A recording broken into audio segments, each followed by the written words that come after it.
Il y a quelques décennies de cela, le mur de Berlin s'écroulait, laissant planer l'illusion d'un monde plus ouvert. Certains sont même allés jusqu'à parler de la fin de l'histoire, suggérant un monde sans guerre, avec une accélération de la mobilité des hommes à travers le monde. Mais quelle ne fut pas la surprise, la déception de ceux qui croyaient en cette narration. Le monde, au lieu de s'ouvrir, s'est davantage renfermé, une ère de soupçons et de peur est née. En réalité, la frontière de fer symbolisée par le mur de Berlin a été remplacée par d'autres barrières de fer. Imaginez une maison où chaque porte se verrouille de plus en plus fort, où chaque alarme est de plus en plus sophistiquée. C'est notre monde aujourd'hui avec ses milliers de kilomètres de barrières reparties dans plusieurs états. C'est ce monde que décrypte Stéphane de Rosière dans son livre intitulé Frontières de fer, cloisonnement du monde, paru en 2020. Pour montrer ce monde de plus en plus cloisonné par des frontières, l'auteur étale ses idées dans 3 chapitres distincts. Dans le premier chapitre, il expose une géohistoire des barrières frontalières. Il montre la diversité et la morphologie des barrières, décrypte et analyse la répartition des milliers de kilomètres de barrières dans le monde. Dans ce premier chapitre, quelques idées assez fortes ont retenu mon attention. La première, c'est l'ancienneté des barrières et des frontières dans la vie des hommes. Les barrières et les frontières de protection se retrouvent dans presque toutes les grandes étapes de l'histoire de nos sociétés. On apprend ainsi dans le livre que le plus ancien mur frontalier a été découvert en Syrie, dans l'ex-croissant fertile, et ce mur a été érigé dans l'objectif de séparer les territoires des agriculteurs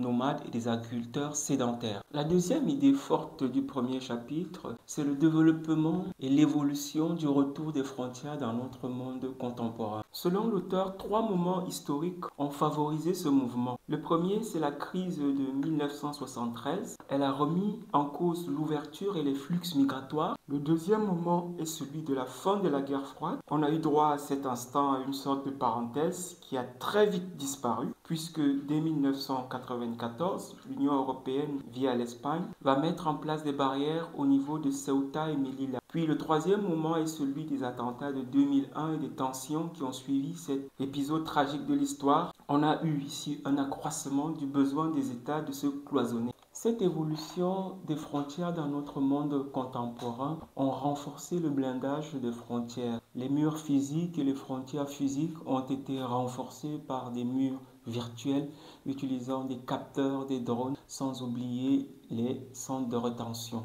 Dans le deuxième chapitre de l'ouvrage, l'auteur montre le développement des politiques de cloisonnement. Il introduit le terme de taïkopolitique pour faire allusion à ces dernières. Il montre par exemple que si les marchandises circulent librement, ce n'est pas le cas des hommes, les zones de libre-échange n'étant pas des zones de libre circulation. L'auteur insiste ici sur le paradoxe de la mobilité. Certains auraient plus de droits de se déplacer que d'autres. Le passeport est ainsi devenu un symbole de liberté ou de restriction. En Europe occidentale et en Amérique du Nord, il permet plus de 150 destinations sans visa, par exemple. En Afrique et en Asie, souvent moins de 25. Dans le troisième et dernier chapitre du livre, l'auteur montre comment les frontières sont devenues des marchés considérables, ce qu'il appelle la taïko-économie. Dans cette économie, on retrouve plusieurs acteurs. Les acteurs publics et les acteurs privés qui investissent des millions pour protéger des frontières, ce qui crée un business florissant.